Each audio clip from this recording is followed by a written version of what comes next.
Bismillahirrahmanirrahim. Assalamualaikum warahmatullahi wabarakatuh. Salam sejahtera bagi kita semuanya. Yang saya hormati, cepat-cepat datang dari Medan, langsung ke sini, Pak Batiar, Pak Kaban, Pak Muslim Abi, Pak Sofyan, dari kami Bandung, dan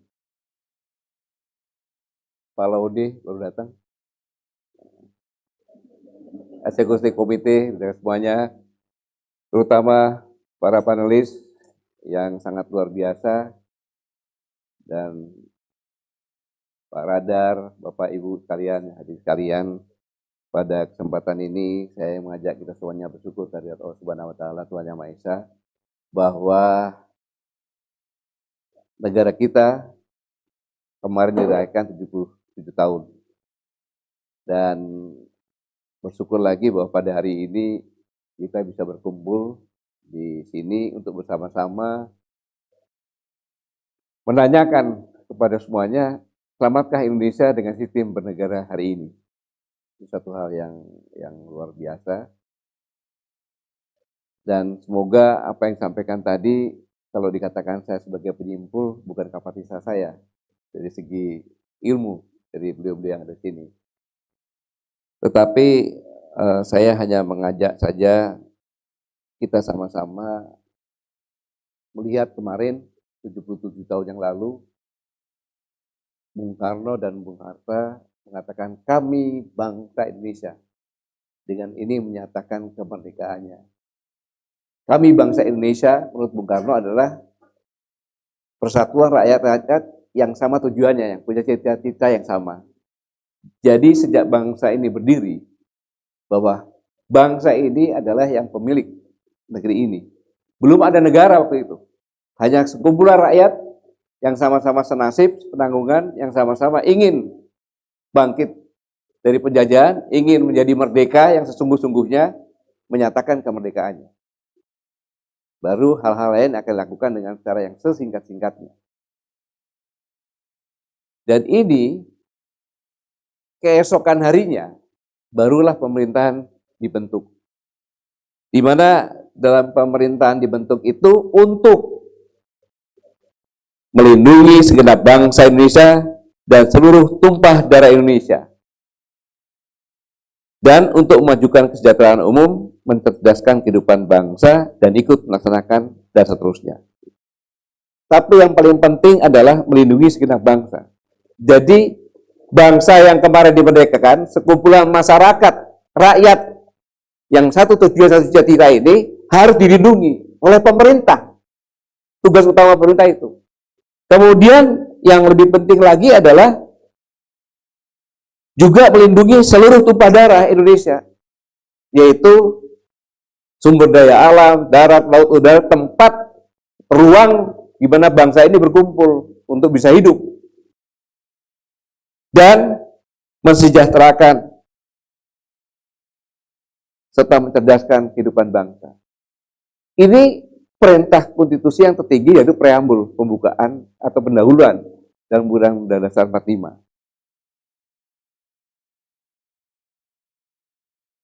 Setelah kita menyimak tadi yang disampaikan oleh Bang Refli Harun, Pak Antoni Budiawan, Pak Saifuddin, Pak Mulyadi, Pak TB Jafar, Pak Mamun Murad, kita jadi miris. Kita benar-benar ditinjau dari segi ekonomi.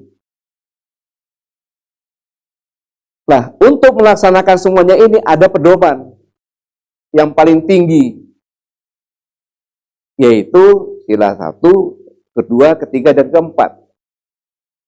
Yang harus benar-benar dipedomani agar bisa mewujudkan sila yang kelima, keadilan sosial bagi seluruh rakyat Indonesia. Sehingga sebenarnya semua undang-undang yang ada, pisau analisisnya adalah Pancasila. Bertentangan dengan Pancasila ini. Kalau bertentangan, otomatis hapus, tidak bisa. Nah, maka Undang-Undang Dasar 45 itu semuanya menginduk kepada yang preambul ini. Sebenarnya kalau melihat kondisi sebenarnya tidak amat sulit untuk melihat. Apakah pemerintah ini sudah berjalan sesuai dengan amanat yang tadi melindungi segenap bangsa dan tumpah darah, memajukan kehidupan dan kesejahteraan rakyat, inilah sebenarnya sebagai pedoman. Nah, kita melihat sekarang sama-sama tadi sampaikan bahwa menarik pada saat Jepang menangis karena rata, kita bergembira karena merdeka, tetapi Kaisar Jepang mengatakan saya perlu guru, bukan profesor. Maaf, tidak merendahkan duduk di atas kita kan. Untuk mendidik. Dan 20 tahun saya akan kalahkan semuanya. Dan benar. 20 tahun Amerika pun ekonominya kalah. Tapi kita bagaimana? Yang tadinya bergembira. Semakin hari semakin menangis. Ini karena sistem tadi yang dikatakan tadi. Kalau sistemnya nggak benar, bisa dilihat ke bawahnya juga tidak benar. Jadi diskusi ini Pak, jangan takut ada delik. Karena yang delik, yang melaksanakan delik itu pasti adalah kelompok 3 tadi. Oligarki ekonomi, oligarki politik, dan oligarki sosial. Mereka adalah bagian dari itu. Karena melihat dengan jernih, kita semuanya bertujuan karena kita cinta, kita sayang. Makanya acara ini dilakukan dalam rangkaian proklamasi kemerdekaan Indonesia ke-77. Yang lebih parah lagi di sini, yang lebih parah lagi dan menurut saya sangat menakutkan. Yang sangat menakutkan ini adalah bahwa tadi dikatakan Pak Saidi dulu tadi, bahwa mengobjektifkan kepentingan yang subjektif. Mengobjektifkan kepentingan yang subjektif. Ini luar biasa. Jadi yang nggak benar-benar ini, makanya muncul gampangnya melegalkan kepentingan yang ilegal. Kenapa demikian? Karena kalau kita lihat untuk menguasai Indonesia ini nggak lebih dari 10 orang. Dan tidak mahal-mahal amat. 50 triliun udah beres. Bagi negara lain yang ingin menginvasi tidak perlu dengan, maaf Pak, Cina tidak akan menginvasi dengan tentaranya. Ngapain, dia banyak duit kok. Banyak duit, karena itu tadi, dia bisa masuk ke sini dengan bebas karena aturan kan. Dan aturan kan bisa dibeli. Yang tadi melegalkan yang ilegal. Gitu. Berapapun masuk, gampang syarat. Yang penting punya duit tadi. Karena di DPR, semuanya tergantung kepada ketua partai. Contoh sekarang aja. Soal yang sekarang ini lagi maju. Adakah anggota DPR yang bicara? Nggak ada. Diam semuanya. Kenapa? Tentu ketua partai memerintahkan diam. Bicara, recall. Pergantian antar waktu. Selesai. Jadi sistem di negara ini sangat mengkhawatirkan karena begitu murahnya itu menguasai negara ini dan begitu gampangnya karena 10 orang inilah kurang lebih. Tidak usah bicara masalah konstitusi lah, ya kan? Karena sudah dikasih tadi yang dikatakan Bung Raffi bilang sudah dikasih 15 tahun, apalagi kan? Apalagi kalau kita melihat yang lain tadi. Dan ini memang didesain sedemikian rupa. Makanya katakan tadi kan, bagaimana sih menguasai Indonesia di luar? Kan ada 2. Dulu yang kuatkan ABRI dan Islam. Maka ABRI harus dipecah dulu, setelah pecah kerdilkan, kuasai. Cara mengkerdilkan, kalau bisa sudah ada undang-undang tadi, TNI dan polisi kan itu. Untuk mengkerdilkan, berikanlah pimpinan-pimpinan yang tiba-tiba naik tadi. Tidak pakai tahapan-tahapan. Akhirnya jadi lucu. Gitu. Itu dikerdilkan. Islam. Tidak bisa dilawan. Kuat. Maka dibuat di framing. Intoleransi sama radikal. Kenapa? Kalau intoleransi dengan radikal itu adalah internasional akan membenci Islam Indonesia. Jadi jangan heran Pak kalau digitukan. Saya menyimpulkan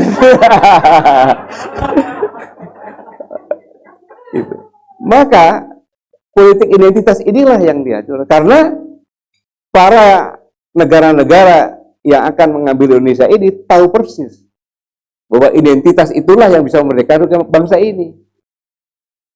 Ketika Indonesia ini, bangsa ini punya identitas, mulai dari Budi Utomo kan gitu, identitas Sumpah Pemuda. Ya, sebelumnya itu lahirlah dulu Muhammadiyah. Identitas Muhammadiyah itu sebenarnya hasil dari komunikasi para pemuda-pemuda yang sekolah di Arab Saudi sana. Lihat bangsa yang merdeka kok enak. Bagaimana kita bisa merdeka? Selama ini kita nggak bisa. Maka perlu dicerdaskan. Lahirlah Muhammadiyah. 1912 sampai dengan 28. Berarti setelah 14 tahun dicerdaskan, yang anak umur 6 tahun sudah 20 tahun, maka sebelum lahir itu, lahirlah dulu Nahdlatul Ulama dengan perjuangan. Maka yang pertama kali lahir kan, yang diadukan kan melawan mode Belanda. Habis itu berekonomi politik, lahirlah Sumpah Pemuda. Dari dua inilah, maka lahirlah laskar-laskar identitas itu. Identitas. Yang lebih tua lagi Sayap Islam tentunya. Inilah yang selalu dipesankan agar jangan muncul. Nah, dalam konteks seperti ini, tidak ada alternatif lain lagi. Sistem inilah yang harus diperbaiki. Kita maki-maki presiden, maki-maki menteri, maki-maki semuanya, terus kita ganti, apakah bisa? Bisa diganti, tapi sistem ini kalau tidak, ya sama berjalan. Karena siapapun yang akan jadi tadi berkaitan dengan tiga oligarki tadi. Sudah ekonomi, politik, sosial, predator lagi. Iya. Terlihat dengan kasus-kasus terakhir ini terlihat. Tadi benar loh yang dikatakan bahwa pusat tidak ada, kata Mas juga. Sudah berkurang. Nah, saya mengharapkan forum-forum seperti ini bukan hanya berhenti di sini. Bukan hanya berhenti di sini, tetapi ditindaklanjuti dengan forum-forum kecil sampai ke daerah-daerah, sehingga semuanya ini tidak ada jahat apapun tidak. Tujuan kami semuanya adalah untuk generasi muda. Kita bicara seperti ini bukan untuk Pak Bahtiar, ya kan? Pak Kalban. Kita ini kan tinggal menunggu saja. Tinggal masih ada waktu untuk menabung, cari bekal untuk pulang kan gitu. Tetapi bagaimana kita bisa menitipkan anak cucu kita kepada generasi muda. Generasi muda yang pewaris negeri ini. Kemudian generasi muda yang tulang punggung bangsa ini, yang harusnya punya visi ke depan. Kita memberitakan, ini loh kondisi sekarang ini, kalau tidak dibenahi, maka kamu akan tinggal menerima rongsokan. Itu masih lumayan, kalau rongsokan pun nggak ada, gimana? Jadi sekali lagi karena waktu yang terbatas, saya tidak menyimpulkan, tapi hanya mengambil intisari-intisarinya saja, dihadapkan dengan kondisi yang aktual sekarang ini, proklamasi dalam pembukaan Undang-Undang 45, di mana kalau kita menyimpang dari perintah konstitusi yang paling tinggi, itu pasti dampaknya ya seperti yang sekarang kita laksanakan ini. Itu aja yang bisa saya sampaikan. Untuk itu dalam rangkaian proklamasi kemerdekaan ini juga akan dihadirkan monolog Bung Karno. Sehingga kita bisa melihat bagaimana waktu-waktu kritis menjelang proklamasi kemerdekaan, sehingga nanti kita bisa melihat bahwa bagaimana waktu-waktu kritis menjelang proklamasi kemerdekaan, dan kita bisa melihat bagaimana waktu-waktu kritis setelah 77 tahun, maka apa yang kita lakukan. Jadi mungkin sekitar 5 menit menjadi turunkan, nanti saya manggilnya Kang Wawan akan menyampaikan monolog yang sangat-sangat bagus untuk disimak sebagai pelajaran sejarah. Sekali lagi terima kasih para panelis dan semuanya. Wassalamualaikum warahmatullahi wabarakatuh.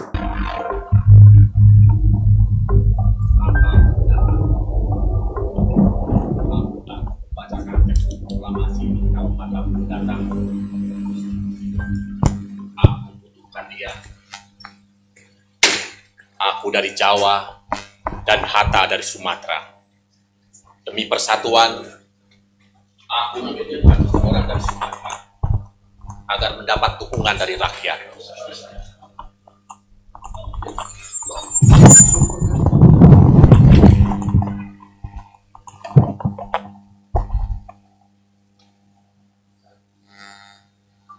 Kami, bangsa Indonesia, dan ini menyatakan kemerdekaan Indonesia.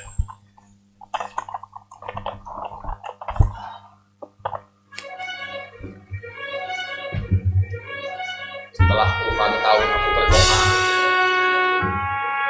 berharap, memohon, bila saatnya bangsa Indonesia untuk terlepas dari belenggu penjajahan. Sesuatu yang telah aku inginkan sejak aku berada di Surabaya, mendirikan Partai Nasional Indonesia, dinginnya penjara Bancai, lantai hitam penjara Sukamiskin, pembuangan di Ende dan Bengkulu.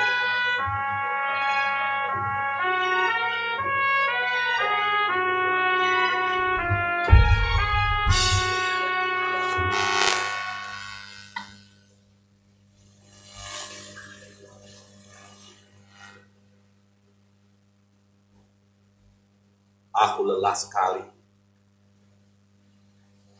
Aku tak bisa tidur sejak kepulanganku dari Dalat. Penyakit malariaku kambuh, buat sakit dari ujung kaki sampai ujung kepala. Ya, tanggal 9 Agustus kemarin,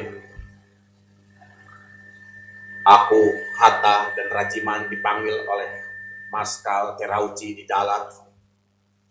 Saat itu Dainipong menjanjikan kepada bangsa Indonesia akan memberikan kemerdekaan.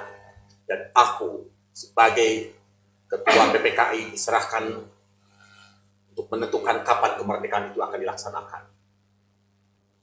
Tanggal 14 aku pulang, siang hari, sore hari Syahrir datang ke rumahku.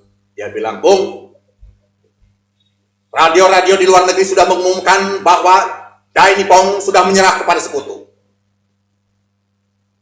Dan aku menginginkan Bung saat ini juga memerdekakan bangsa Indonesia." Aku bilang, menentukan kemerdekaan Indonesia itu akan diputuskan oleh rapat PPKI. Dan itu baru akan diselenggarakan pada tanggal 16 Agustus. Tapi Syahrir memaksa agar melaksanakan kemerdekaan malam itu juga. Aku bilang tidak. Akhirnya Syahrir pulang dengan wajah kesal. Tapi esok harinya aku, Hatta, dan Suparjo mendatangi Laksamana Maeda. Aku bilang pada dia bahwa sejak pagi hari kami telah berkeliling dari satu kantor ke kantor lain, kantor pemerintahan Jepang yang ada di Jakarta, untuk menanyakan apakah benar Dainipong telah menyerah kepada sekutu. Tapi Maeda bilang, sampai saat ini saya belum pernah mendengar berita itu. Dan kalaupun berita itu benar, kami tidak mempercayainya. Karena saat ini banyak sekali berita-berita yang beredar dan belum tentu kebenarannya. Kemudian kami pulang dengan wajah yang lesu. Hatta dan Suparjo pulang ke rumahnya. Aku pulang ke rumah juga karena aku harus mempersiapkan untuk rapat besok. Kemudian dibantu oleh Sayuti Melik dan SK Trimurti. Jam 10, orang pembantu menghampiriku. Dia bilang bahwa ada segerombolan pemuda yang akan bertemu dengan aku dan ingin bertemu dengan aku. Aku bilang suruh mereka masuk. Ketika mereka masuk, aku tahu beberapa orang di antara mereka. Hairul Saleh yang pertama kali bicara kepadaku. "Bung, tentara Jepang sekarang sudah menyerah. Kami akan melakukan pengepungan Jakarta. Kami sudah siap dengan pasukan-pasukan, pasukan rakyat, tentara Heiho, tentara pemuda, semuanya sudah siap. Tinggal Bung memberikan kode, maka kami akan bergerak mengepung Jakarta dan melakukan revolusi." Itu kata Hairul Saleh. Aku bilang, diam. Tunggu dulu sebentar. Seorang pemimpin itu memiliki 1000 mata dan 1000 telinga. Aku tahu kalian itu suka melakukan rapat-rapat, dan setiap rapat yang akan dilakukan itu, orang yang akan mengikutinya harus memberikan kode-kode tertentu. Aku tahu kalian itu memiliki 3 atau 4 nama samaran. Kemudian, aku tahu kalian selalu melakukan pertemuan-pertemuan rahasia di taman-taman kebun binatang, di lorong-lorong asrama mahasiswa, bahkan di atas sabel sepeda. Kalian pun melakukan rapat-rapat untuk menentukan negeri ini. Tapi kalian itu tidak kompak. Tidak ada persatuan di antara kalian. Ada yang masuk golongan Syahrir, masuk golongan intelektual muda, masuk golongan kiri. Tapi kalian itu semuanya tidak pernah melakukan persatuan dan masing-masing melakukan sendiri-sendiri. Aku tahu kalian juga suka berpindah-pindah tempat tidur, karena kalian semua ini takut kepada Kempetai. Mereka diam. Dan aku tambahkan lagi. Ya, aku pun tahu kalian selalu mengendarai sepeda dari satu tempat ke tempat lain untuk menyampaikan sesuatu. Instruksi rahasia. Tapi instruksi dari siapa itu? Mereka diam. Terus terang, aku membutuhkan para pemuda ini. Apabila satu saat tiba, aku sangat membutuhkan mereka. Tapi mereka harus dipegang, jangan sampai liar.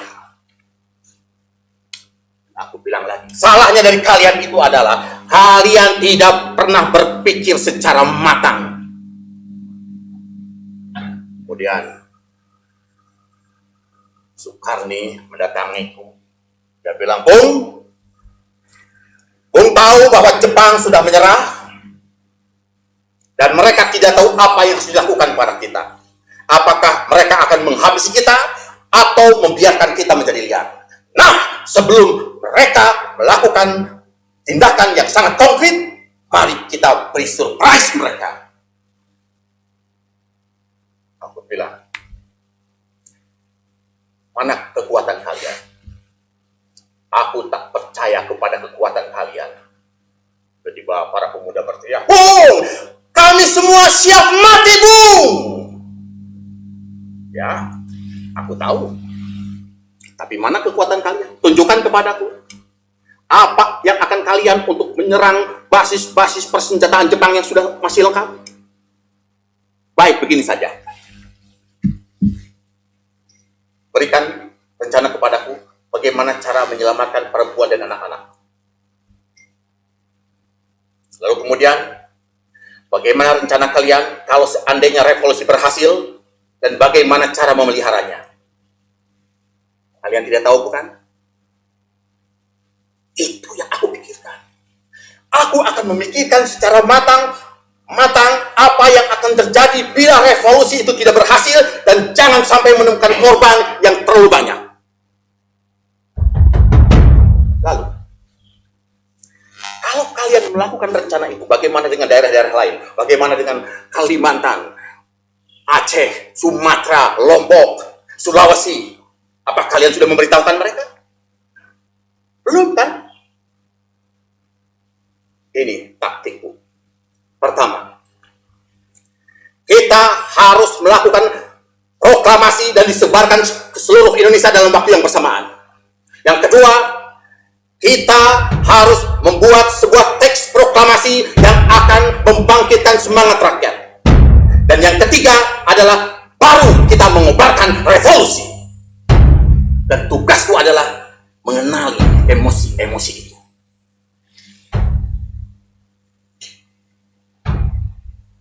Aku tahu kalian ini sebenarnya memerlukan seorang pemimpin yang bisa menggerakkan rakyat. Saat itu ruangan gelap sekali, hanya mengandalkan lampu dari dalam. Tapi aku melihat selintas ada pantulan cahaya dari sebuah logam. Pantulan itu dari mana? Oh,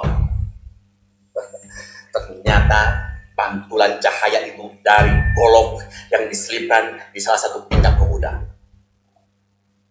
Aku kemudian perhatikan semuanya.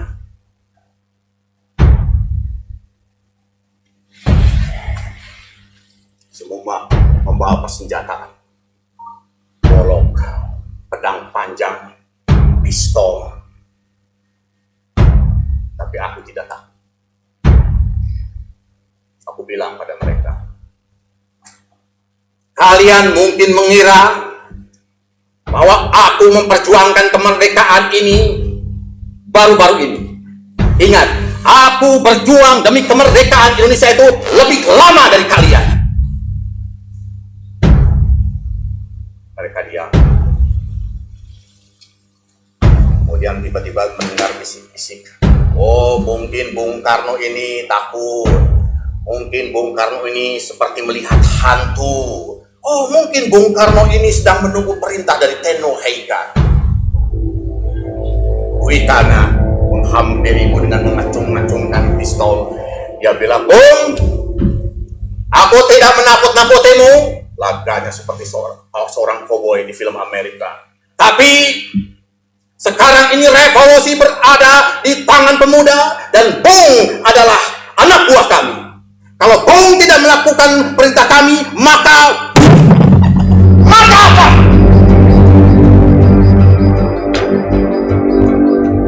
Aku tidak akan mau melakukan apapun yang kau perintahkan, apalagi tidak direncanakan secara matang. Aku tidak mau mati sia-sia. Aku lacak darah pemuda itu. Banyak kepalaku sekarang juga. Bunuhlah aku. Jangan coba-coba mengganggu dan jangan coba memaksa. Justru kalian yang harus mengikuti perintah. Mereka diam. Bisa. Bilang lagi pada mereka. Semua datang kepadaku. Aku bagaikan pusat dari ribuan taufan. Tangannya menunjuk-nunjuk kepadaku. Mereka merobek-robek dadaku. Aku punya pemuda di satu sisi, kelompok agamawan di sisi lain, para intelektual di sisi lain lagi. Hatta menarik aku ke satu sisi dan Syahrir menarik aku ke sisi yang lain. Tapi aku tetap pada pendirianku berdasarkan hati nuraniku. Mereka datang memberikan nasihat kepadaku.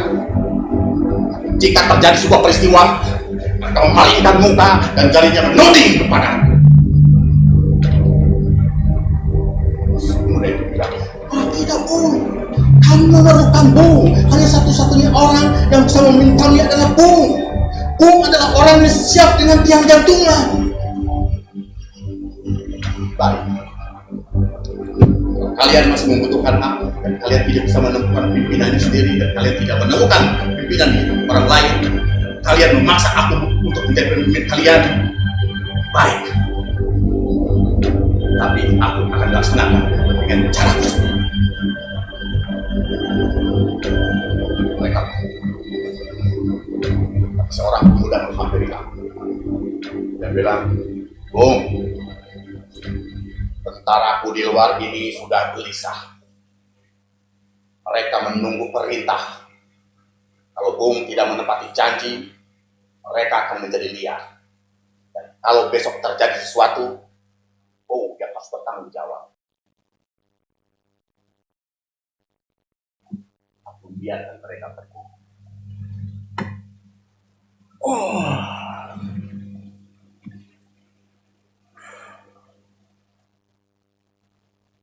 Saat itu aku sama sekali tidak bisa tidur lagi. Rasanya kantukku hilang. Aku mencoba kembali ke ruang tengah, duduk di ruang makan karena sudah hampir mau sahur.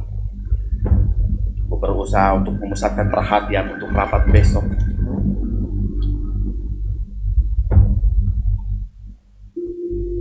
Tiba-tiba melihat rombongan pemuda masuk lagi ke dalam rumah. Sukarni mengacung-acungkan pistol, berkata kepadaku, "Bung, sekarang saatnya tiba. Sekaranglah saatnya tiba."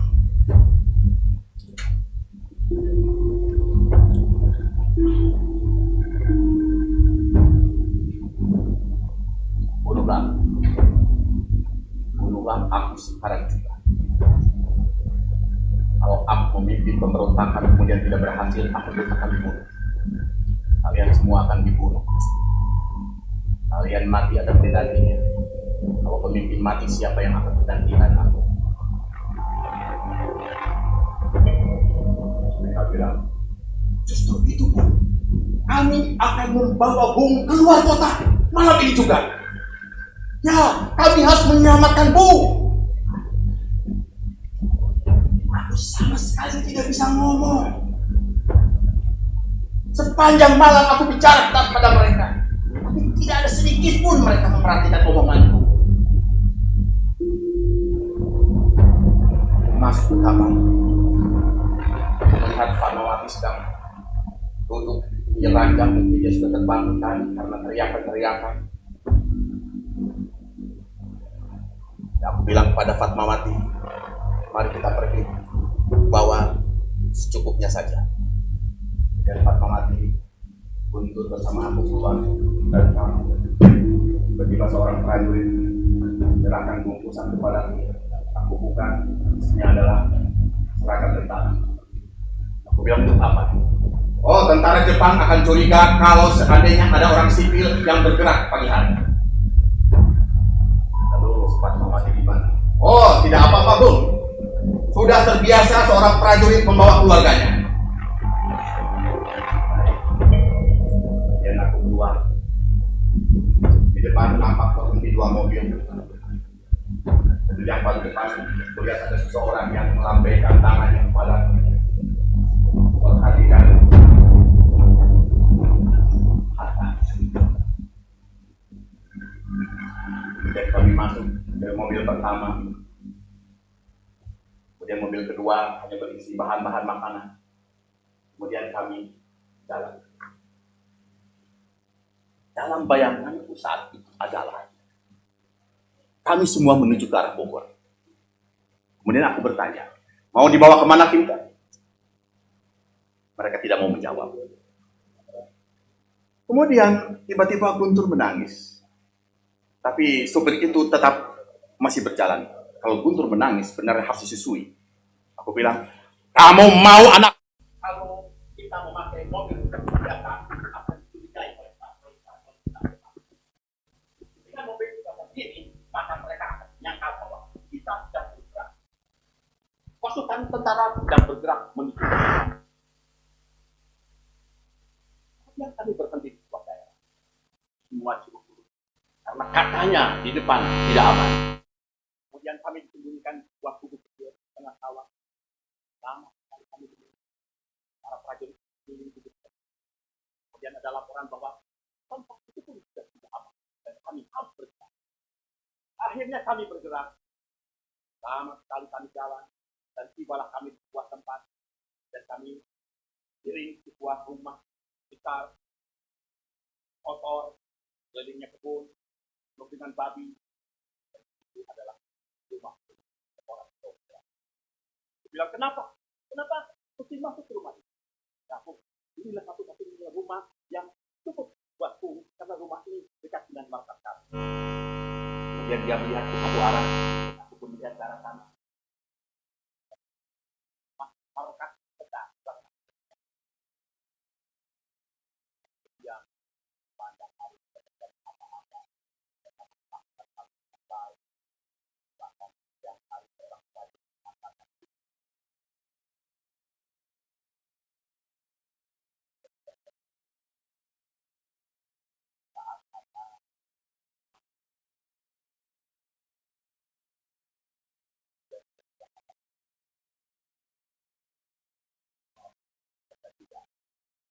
unsur penting dibagi.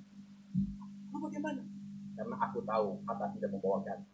Ya, tidak apa-apa, biarkan menurut.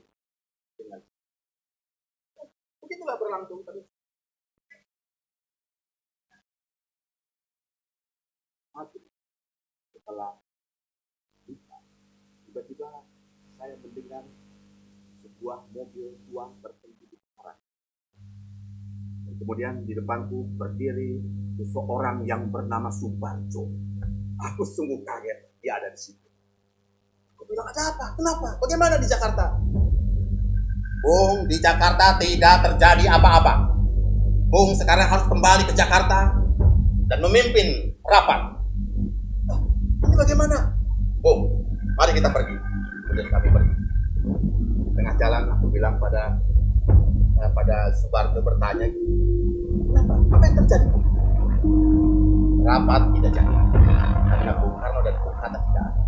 Siapa yang akan memimpin rapat? Semua orang tidak mau. Kemudian tiba-tiba muncul berita bahwa Bung Karno dan Bung Hatta dicuri. Mana Bung Karno? Cari Bung Karno, cari Bung Hatta. Kemudian aku mendapat kabar dari Mikana bahwa Bung berada di Rengas Dengklok. Kemudian aku pergi. Di tengah perjalanan, aku melihat gumpalan api nyala-nyala ke atas dan asap ngebul-ngebul sampai ke udara. Tiba-tiba Suparjo berteriak, itulah revolusi yang telah kami janjikan kepada Bung. Revolusi sedang terjadi di Jakarta. Mereka bilang. Aku bilang, tunggu dulu sebentar. Majulah lagi dan mendekati ke arah api. Kemudian mobil bergerak ke arah api. Dan aku turun. Aku lihat. Dan aku kenal kepada Soekarno. Itukah yang kau namakan revolusi? Revolusi yang menculik kami semua sekeluarga ke sini. Itukah yang kau namakan revolusi yang akan mengobarkan rakyat?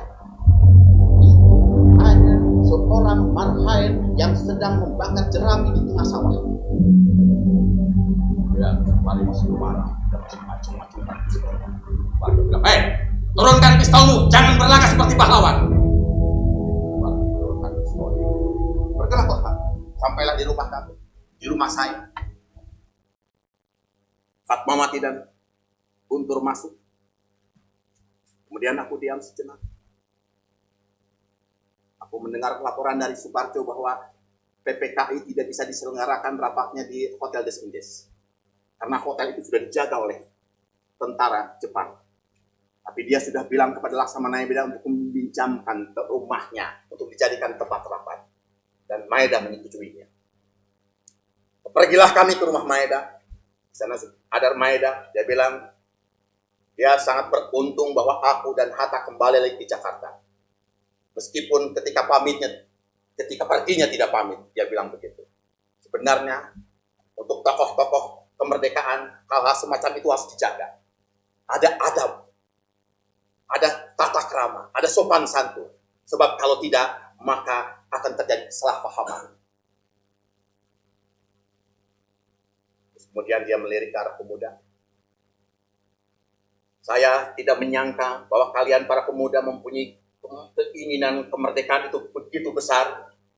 Tapi tolong jangan dengan cara-cara kekerasan seperti ini. Karena itu akan menjadikan semuanya berantakan.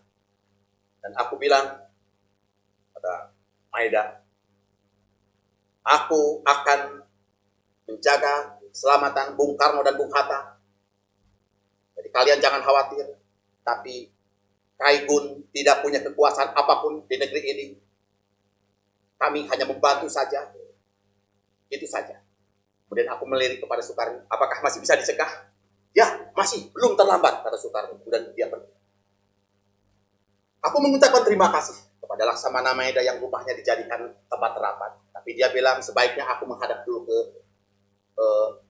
Jenderal Nishimura. Kemudian kami pergi bersama ke sana. Kemudian terjadi perdebatan antara Nishimura dan Laksamana Maeda. Aku hanya mendengarkan saja, aku dan Hatta. Kemudian Nishimura menghadap kepadaku. Dia bilang,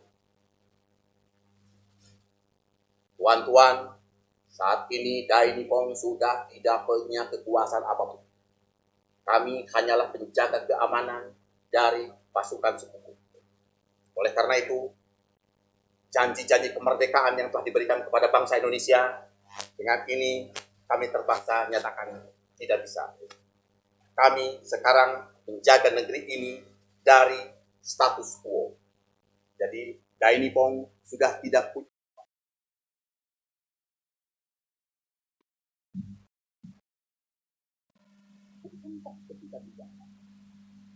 Mas Peron telah menjanjikan kemerdekaan kepada bangsa Indonesia. Dan malam ini kami akan menyelenggarakan rapat PPKI di rumah Laksamana Maeda. Jika seandainya Bapak dilakukan Pak, setiap hari kami sudah yang keamanan, melayani keamanan antara tuan-tuan lakukan yang malam rumah Laksamana Maeda, maka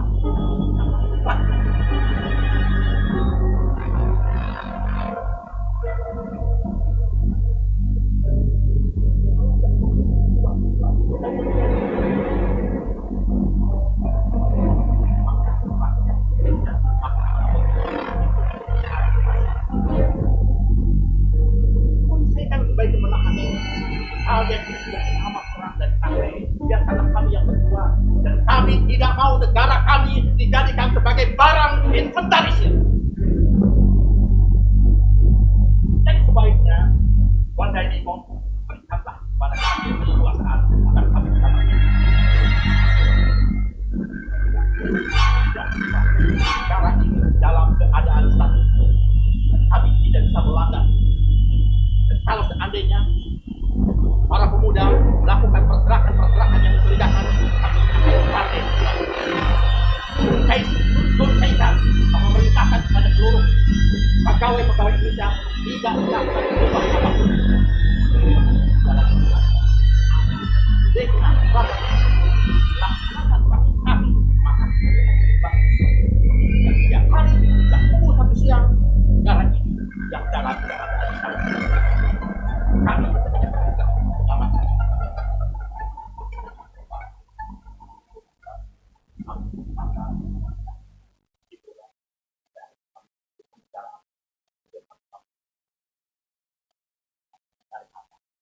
tidak ada apa.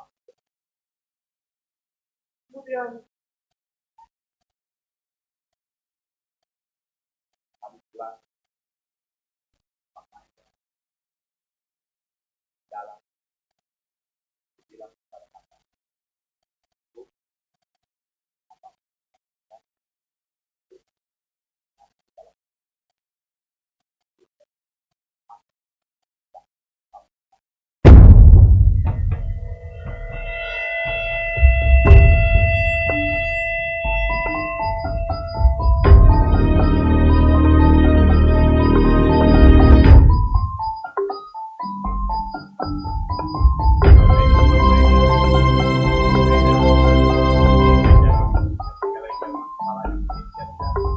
tidak menyangka bahwa kami akan mampu berdebat dengan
bantuan rapat di rumah kami itu adalah kewenangan dari Ibu dan saya tidak bisa memberikan apa-apa.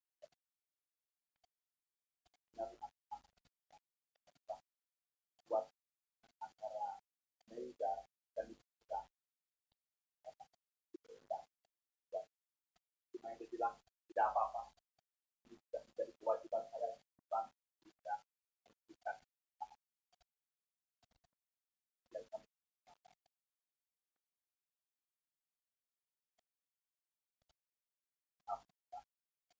tidak ada seorang pun yang membawa rancangan proklamasi yang tidak terbuka. Dan akhirnya aku bisa makan buat teks singkat tentang proklamasi kemerdekaan. Apa aku mengatakan dengan kemampuan bahasa yang sangat baik. Semua orang kata bilang, ya, aku yang diberikan untuk semua orang. Boleh kami merancang teks bangsa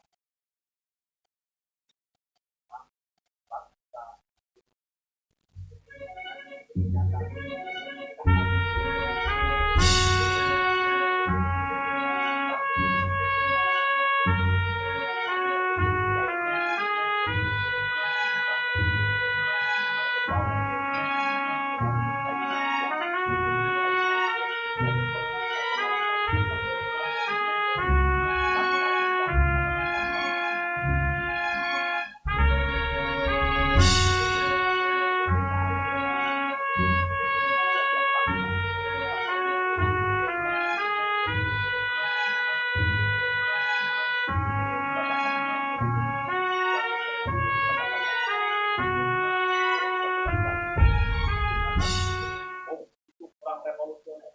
Bagaimana kalau mengenai pemindahan kekuasaan, kalau ada kelompok pihak yang tidak mau menyerahkannya, maka kita akan rebut.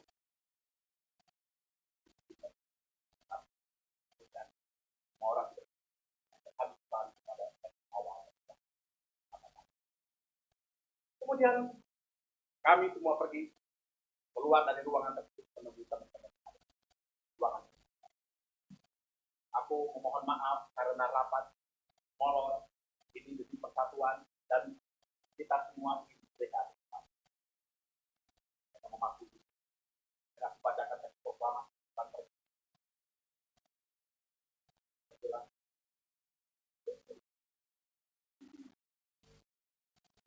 aku bacakan lagi bertanya lagi kepada mereka. Mereka bilang,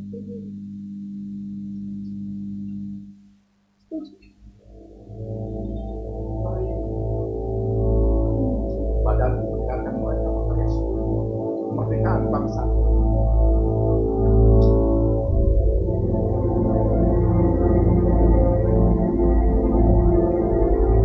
Kemudian kami ingin tulisan teks proklamasi itu. Terus saya kembali berinisiatif bertanya kepada Maeda. Maeda bilang, maaf, di sini hanya ada mesin kedatangan. Kalau Tuhan untuk mesin langit, maka konsul yang ada, konsul Jerman yang ada di Jakarta, yaitu Dr. Sandler, tinggal di sini dan Jakarta. Kemudian Melik bersama satu pengawal Maeda pergi. Kami semua tenang. Tidak sama beda mencairkannya. Tuan-tuan silahkan sahur dulu, karena ini sudah saatnya sahur. Tersedia makanan yang ala kadarnya. Dia bilang, silahkan cicipi dulu makanan kamu. Aku tegak, mata tegak. Tiba-tiba saya dimenjarakan. Kemudian dia langsung mengatakan, aku akan mati setiap petikan-petikan yang dilakukan oleh saya itu. Di situ ada perubahan atas nama bangsa Indonesia dan kata tempo yang tanya pakai kami jadi tidak. Kemudian kami bawa lagi, kami umumkan lagi kepada semua yang ada di sana. Terus tiba-tiba ada berteriak, bagaimana kalau kita semua yang hadir di sini menandatangani teks proklamasi ini agar anak cucu kita tahu siapa saja yang ikut menandatangani teks proklamasi yang sangat bersejarah ini seperti di bangsa Amerika.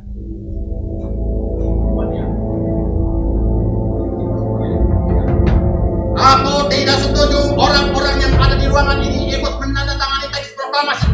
Hanya Bung Karno dan Bung kata saja atas nama bangsa Indonesia.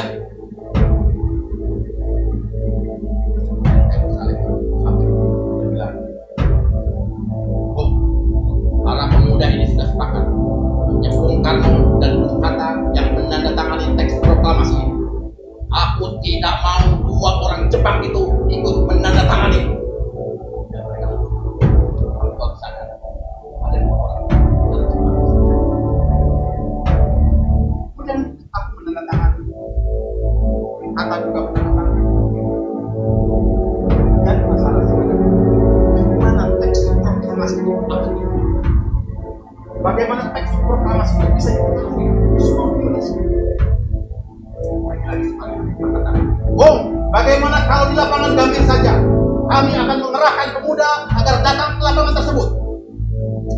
Bilang pemuda, kalau proklamasi ini diselenggarakan di lapangan Gambir pasti akan menimbulkan kecurigaan dari tentara Jepang dan pasti akan menimbulkan salah paham. Nah, bagaimana kalau di depan rumah saja? Pekaranganku cukup luas, bisa memuat 100 orang, dan kita akan lakukan besok jam 10 pagi. Bagaimana? Setuju? Semua pulang. Saya menghampirikan, berikan selamat. Kemudian aku akan berpelukan. Bentar lagi Indonesia akan merdeka. Kemudian aku dibonceng Hatta ke rumah. Sampai di rumah tuh Hatta langsung pergi. Di halaman rumah penuh dengan orang yang mempersiapkan segala sesuatu. Aku masuk ke rumah, melihat Fatmawati kamu. Dia sedang mempersiapkan bendera. Dia bilang seorang pemuda datang menanyakan bendera.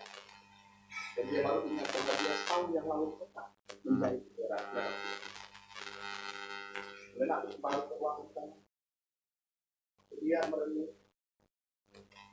Mencoba memikirkan kembali 3 tahun sebelumnya. Kami sangat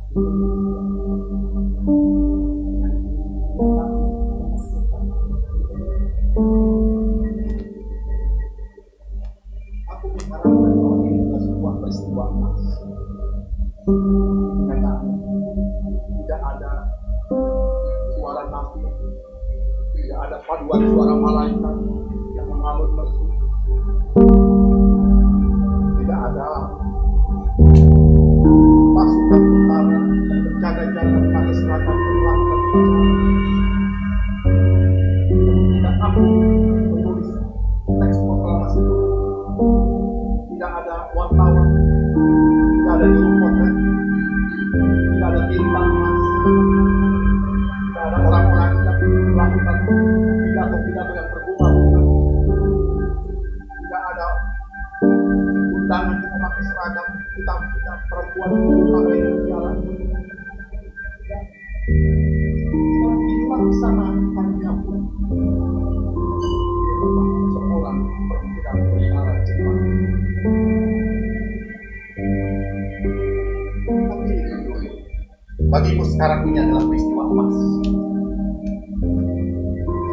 Peristiwa emas di mana kami telah memperjuangkannya seumur hidup hingga berdarah-darah. Dan itu adalah memproklamasikan kemerdekaan Indonesia. Hidup Bung Hatta! Hidup Bung Hatta! Hidup Bung Hatta! Merdeka! Merdeka! Merdeka!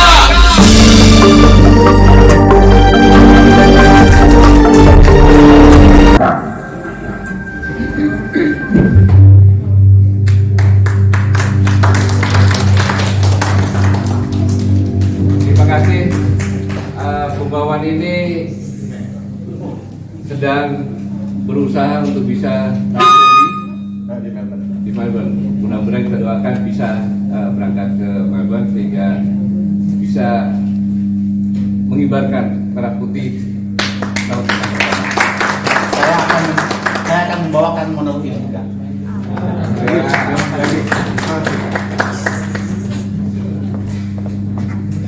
Ibu Bapak sekalian, kita sudah menyaksikan tadi bagaimana 77 tahun Indonesia dengan kondisi yang terkini yang disampaikan oleh para panelis tadi. Dan kemudian juga kita sama-sama sudah melihat bagaimana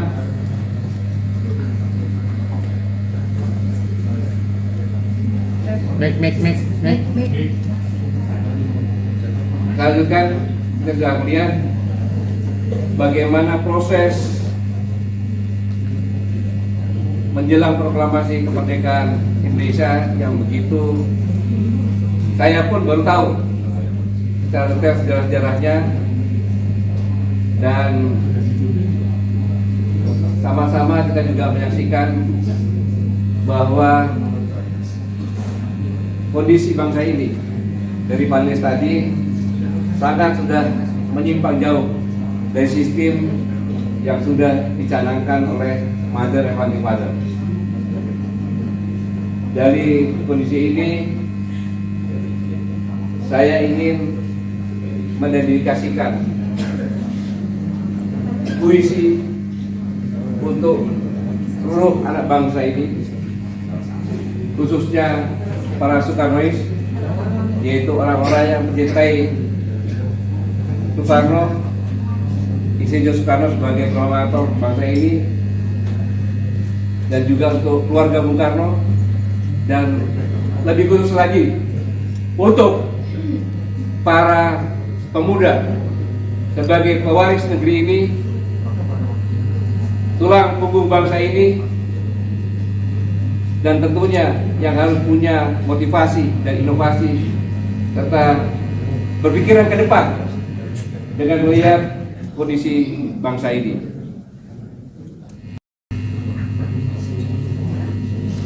Warisan akhirmu Soekarno.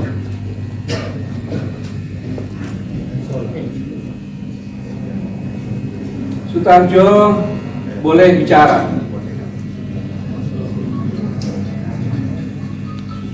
kalimatku berkabut dusta, prinsipku mentah di data. Sutarjo telah bicara, tapi dengar aku, saudara-saudara, bukan cuma 7 kaki samudra, bukan hanya Tuhan 25 bangsa, bukan semata 1000 matra purba, tapi juga berjuta dusta manusia, ratusan abad kekejian mereka, dan kita bab tua di balik tirai jendela, juga meletus berpeluru kata, bergumul di dadaku, berkedip non di otakku, bersayap di bibirku. Aku, hai saudara-saudaraku sebangsa, memberimu 5 tak cuma mencipta masa tak hanya, tapi mengapa kalian bengong terlena? Sekutu diri basi tak berdaya. Silakan Yamin bicara, kalimatku mentah buah palapa. Supaya mau bicara mengurai negeri berpuluh bangsa, tapi ingat padaku saudara, sebelum pesan menguap di licin kepala, makna berudah ditimbun fitnah dan syahwat menggadai kuasa. Ini negeri bakal runtuh dan belah bila yang 5 kau pecah, bila silasianya berubah serapah. Dan lihat jiwa di balik jubah barumu, matamu hijau penuh silau, bibirnya tipis cakap mengiris. Di manakah tanah sepeluk jiwamu? Air yang menguras, mengalir zamanmu tinggal mermeh di pinggan sarapanmu. Bibir-bibir menjadi salju, bayi-bayi mengejang kaku. Maka sebelum darah ini habis dan mengering sudah, peluk hatimu, dapatkan pikiranmu, lekat jadi satu, jadi tentu. Selempang aku di dadamu, hardik yang 5 jadi senjata, rangkum yang 5 jadi senjata. Hardik mereka tepat di muka, tatap mereka mata ke mata. Jadilah makna, jadilah tegak semua kepala. Biar seiris nyawamu sisa, biar kiris jiwamu tersiksa. Kita bersama senantiasa. Karya Radar Panca.